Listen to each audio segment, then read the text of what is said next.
Hi guys, in this video I will show you how you can get the QR code of your account.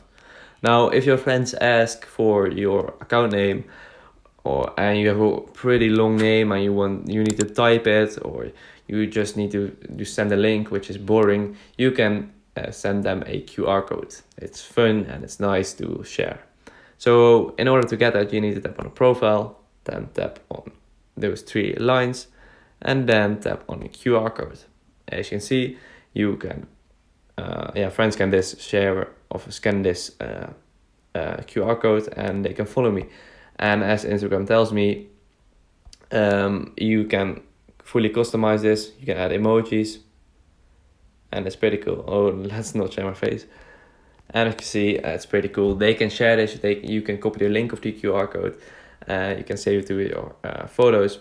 It's pretty cool, and you can be pretty creative with this. You can also print this QR code, and you can, I don't know, you can share it in your neighborhood or something. I don't know why you would do this, but it's just an idea. So if this video was helpful, please subscribe and I'll see you in the next video. Bye bye.